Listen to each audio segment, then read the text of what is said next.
Content marketing strategies are important, even for a small business. And in this video, I'm going to be sharing with you how you as a small business owner can develop a content marketing strategy that drives meaningful and measurable results for your business. The first thing that you need to do when developing your content marketing strategy is ensure that you know the difference between a strategy and tactics. It's easy to come up with tactics. Tactics are the specific things that you do to achieve a certain goal. Meaning, if I'm putting a post on Instagram or I'm writing an actual blog post, that is a tactic within an overarching strategy. A strategy is the type of thing that you are doing with the intent of driving a business result. For example, you can have a strategy that is, I'm going to educate the market on things that are relevant to my industry. That is the strategic approach.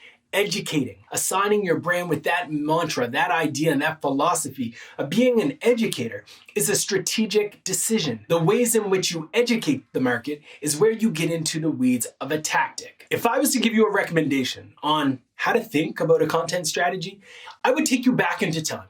Back into time when I first got started into cooking, aka baking, because I do believe that content marketing and strategy development is very much like baking a cake. Let me explain it to you. You see, when you are developing a cake, you have a goal. Your goal is pretty much that simple: bake a cake. Whether it's chocolate, whether it's vanilla, all of those things are secondary. But at the end of the day, you're trying to bake a cake. And you as the baker need to find out a way to get to that end goal, that end state. Now, along the way, you're going to probably need some ingredients, and you're probably going to need a recipe. The key difference between an ingredient list and a recipe is substantial. You can have all the ingredients in the world, but if the ingredients don't come together to actually achieve the goal of developing a cake, you're not going to have a cake. And if the strategy is off in the way that you mix all these ingredients together, then you're also not going to get a cake. Knowing the difference between baking powder and baking soda is an important thing. And I made that mistake of not knowing the difference, and I had a horrible cake. This was a long time ago. But that's not the point. The point is, you need to know that ingredients are kind of like tactics. There are a ton of different ingredients that you can throw into the mix as it relates to baking a cake. And there are a ton of different tactics that you can throw into the mix as it relates to content marketing. But the strategy in which oversees all of this is what's going to determine what you actually get at the end of the day. The recipe, the way in which you get there is going to be a key factor. In a recipe, you determine whether or not something should be stirred or shaken. In a strategy, you determine whether or not you should be educating or entertaining. Those are the things that you need to consider. And in this video, a part of the How Content Works series brought to you by Semrush, you are going to learn how content marketing strategies can be developed for small business owners. Let's get to it. So the first question that you have to ask before creating a content marketing strategy is, why should we do it? Why would we develop a content marketing strategy? There are three key reasons. And the first reason why you want to invest in a content marketing strategy as a small business owner is because time is money. You don't have time to tinker and test all of the different channels, all of the different tools. You know that your time is money. The things that you invest your time in need to have an ROI. And you need to ensure that you have clarity on exactly where you or your team should be headed. So developing a content strategy will save you time of spinning and navigating the wrong areas of your business when you should be focused on executing the content marketing tactics and strategies that are going to drive results for your business. The second element that you need to consider is the return on investment. One of the best parts about content today is the scale. You can create one piece of content today and use it every single month for the next 5 years to drive meaningful results for your business. You can create something right now at this moment that ultimately serves your business, serves your overarching goals for the year as it relates to revenue, and achieve that with one piece of content.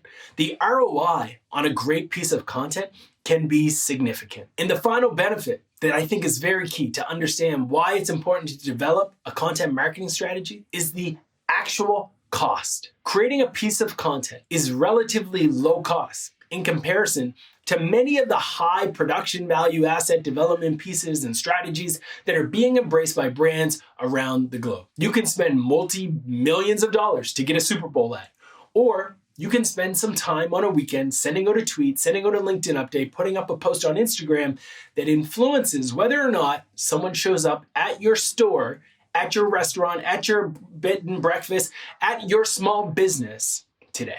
But Ross, where do I begin? Where do I even start to think about a content marketing strategy? I have payroll, I have accounting, I have finance, I have all of these things that I have to take care of in a small business. What do I do? Today's your lucky day. I have 3 simple steps that you need to embrace to achieve content marketing success through your strategy. Let's talk about it. The 3 steps that you need to understand as you develop your content marketing strategy for your small business are research, creation, and distribution.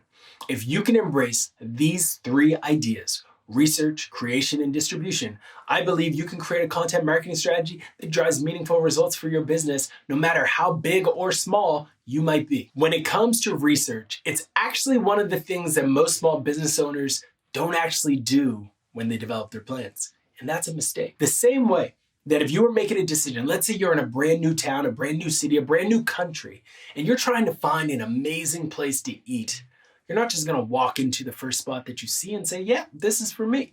You might go to TripAdvisor, you might go to Yelp, you might ask some friends, you might put up a post on social media, you might go into a community or two. You're gonna do research to ensure that you get what you want. But when it comes to business and it comes to content marketing, sometimes we just create blog posts and Facebook posts and Twitter posts and all of these different things because we think they'll work. If we root our strategy in research, it increases the likelihood of success. And the way that you can do this is simple. Start to think about 3 key things that are worth researching. 1, research your customers. Understand their habits. What type of content are they reading? Are they consuming? What stories engage them and entertain them and get them talking on a regular basis? What accounts do they follow on social media? You want to spend time understanding your customers and the audience that you're looking to influence. The second thing that you want to research is what channels actually have the potential to reach your audience. Is your audience even using TikTok, using Snapchat, or using any of the wide-ranging tools that you have at your disposal to kind of distribute and tell your story? And the third thing that you want to research is the landscape, your competitors, your market, your industry at large. How many brands are actually creating content that is ranking for high-value keywords? Meaning, when somebody that is your ideal customer goes to Google and types in a phrase that is relevant to your business in your space, how many competitors are showing up today? Let's say I run a pizza shop. If I go to Google and I type in pizza shop in certain location here, what shows up? Do this across the board as it relates to your product. Use a tool like Semrush to do the research and understand what is showing up when I type in phrases and keywords that might be relevant to my audience. This is where you're able to uncover insights around the stories that you need to tell. You've done the research to understand your customers. Now you combine that with keyword research, and you should be able to create content that not only ranks in Google and is rooted in their wants and their needs, but also tells the story around why your business is the right pizza shop for them or the right dentistry for them. Whatever it may be that you specialize in, whatever your industry is in your space, understand what the competitors are doing and use that to inform maybe whether or not you should be embracing something as well. As you conduct this research, it's important that you understand that it doesn't end just with those 3 things. You also have to understand your internal situation. What is going on within your business? Do you actually have capacity, skill sets, and talent to actually develop and use certain tools? Not everyone is going to be great on TikTok. Not everyone is going to be great with the written word. Not everyone is going to be great with audio. So you need to understand your own skill sets. You have to understand your own talents and where you actually can thrive. So as you develop your content strategy, I encourage you to ask 3 questions. The first question that you should ask is, what is my expertise? Where am I truly one of the best in knowing a certain thing? Do I have an unfair advantage, and can I educate people on a certain topic in a certain niche, on a certain area of our business? Can I talk about this thing passionately? A quick test and a way to figure out if you are an actual expert on a certain topic. See how quickly you can come up with 10 blog post ideas on something that is relevant to your business and tells people how or why they should work with you. The second question that you have to ask is, how can I ensure that the content that I'm creating is actually interesting, worth reading, worth consuming, worth bookmarking, or worth sharing? That's something that you are going to have to learn. If you want to create content that actually resonates with people, you're going to need to understand, using that research, what types of stories they care about and that they want. And the third question that you need to ask as you go through that research process is, what channels are my audience spending time on, and should I distribute it on these channels? That is the final question. When you understand that, yes, I can create content on a certain topic. Yes, my audience is looking for content on this topic. And yes, the market at large is interested in these stories. Now you have to figure out how to distribute them. And we're going to talk about all of that today. For example, coming up with content ideas no longer has to be a chore. In the early days of marketing and creative, you used to jump into a boardroom, scribble on the wall, come up with these ideas, and some of them were trash, and you didn't even root them in insight, you just rooted them in your gut. It's no longer required to do things that way. For example, now you can use the topic research tool from Semrush and simply type in a few keywords that are related to your industry. I'll include the link below, so you should definitely check that out. When you type in these keywords, the tool will provide you with a handful of ideas that you should consider as a part of your content marketing mix. Should you create some of these pieces, they might actually resonate directly with your audience and is not rooted in gut. It's rooted in data and research. If one of the pieces of content that is recommended back to you from the topic research tool actually spikes your interest and seems like it would align with the interests and needs and wants of your customers, that's something worth pursuing, especially if in the tool it shows you that this is something that has an increasing growth in the amount of people looking for it on a regular basis. If this is a keyword that is highly searched and highly looked for, then it's very likely that you might have just found content gold. So take time to find tools like Semrush that can arm you with the ability to get a cheat code and a shortcut to identifying the ideas that are actually worth pursuing. And then once you've found them, it's time to start creating. Let's talk about that in the next section of this video. Now we're going to talk about content creation. This is the area that gets everybody excited. Everybody wants to create great content. I hear you, I get you, and I completely understand why. There's a bit of a dopamine rush that you get when you start to labor over creating a piece of content and you press publish and it goes out there to the world, and the world ultimately claps and applauds and says, thank you, thank you, thank you for this thing that you have contributed to my feed. There's real value in that. If you can create a piece of content that is valuable to your audience, to your customers, there's a lot of value in that activity. So let's ensure that the content that we're doing and creating is rooted in value. And once that's checked off because we've done our research, now you have to start asking, what type of content should we create? Should we be creating podcasts? Should we be creating blog posts? Should we be creating videos, TikToks, Instagram posts, carousels? You name it, the opportunities are endless. But the decision that you make at this stage should not be, again, rooted exclusively in your gut instinct. It should be rooted in two key things. One, what does your audience want? Is this a format that your audience cares about? Not every audience is going to be interested in a quick 20-second video. Some audiences want more in-depth content. They want in-depth material, something they can read, something they can print off of a computer and actually consume. Every audience is different. So you need to understand what that is. Now, the second question that you need to ask yourself as a small business owner is, what type of content can I actually produce? What do I have time to produce? What can I afford to produce? You have to start thinking about those questions too, because it's not just about what your customers want. It's about what you can actually give them. So what can be the impact from content creation? There are three simple things that can come out of a great content marketing strategy. One, you can create content and ultimately get more traffic on your website. More people on your website, more people consuming your story and learning about you can have an amazing impact on your business because these people become leads. They become opportunities. People who are now aware of you is an amazing thing. And that can come out of a great content plan. The second thing that matters for small businesses is sales. And if you're creating pieces of content that are ultimately driving sales, you have hit the jackpot. You want your content to ultimately drive people to show up at your business, to swipe a credit card online. These are the types of transactions that you actually want to happen. And this can happen on the back of content. And the third thing that can happen on the back of content is the actual increase in brand awareness.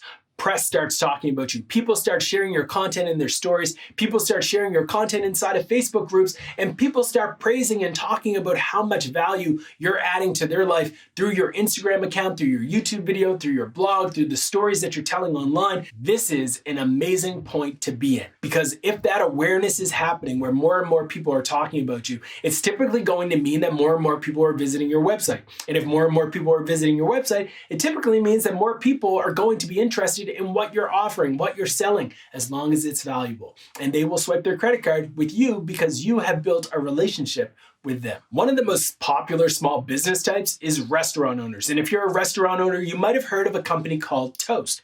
Toast is a point of sale software solution that helps small businesses essentially run their point of sale systems. They have a blog where they are constantly creating content that helps restaurant owners better understand how to run their business. Why is this important to you? It's important to you because I want you to understand when they are creating a piece of content that talks about the types of shoes that restaurant staff should wear on the first day, or a job description for a great host, when they are creating this content, they're thinking about their audience. And I want you to do the same thing. For example, if you run a restaurant and you sell pizza, maybe your audience is trying to figure out where is the best pizza in a certain region.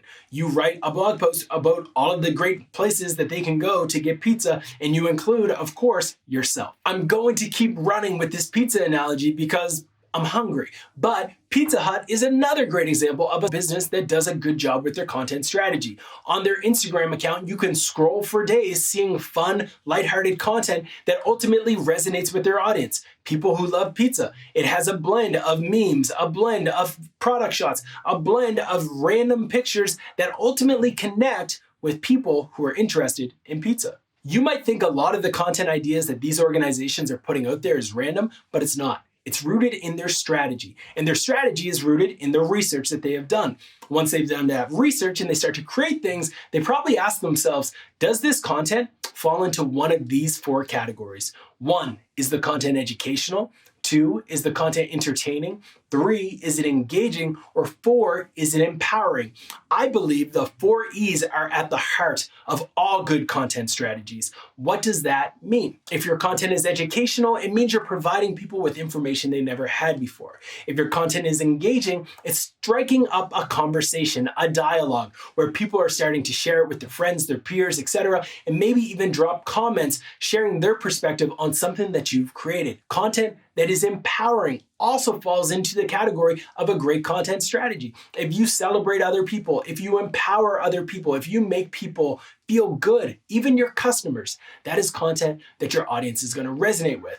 And then the final type is entertaining. If you can put a smile on somebody's face, you have done an excellent job at creating a piece of content that might resonate with someone emotionally and get them to share it with their audience and with their network as well. And this is why across the board, when you're thinking about creating content, I encourage you to think creatively. Go outside of the box. Don't be afraid to stick to what everyone in your industry is doing. Ensure that it's rooted in research, but also don't be afraid to add your own personal spin to the stories that you're telling and the content that you're creating. Now, the final step that you need to take to ensure that your content marketing engine is running well is to ensure that you're distributing all of this content that you've created. It's very easy to fall into the trap of thinking that you should celebrate as soon as you press publish on a piece of content, but instead, you want to pause the brakes a bit. You want to think about how you can spread those stories that you've invested in and spread the content that you've developed across the channels where your audience is spending time. You've done the research. You know where they're spending time. Now, don't hesitate to distribute and spread your stories on those channels. All of these ideas are great for small businesses. If you run a small business today, I strongly encourage you to remember these 3 steps. research, create, and distribute. And if you're unsure of how to get started, you're in luck. In the description below, there is a link to a content marketing toolkit that you can use for your business, and you can start getting closer and closer to actually running a content marketing engine and strategy that serves your business. As we wrap this up, I want you to hear one simple message.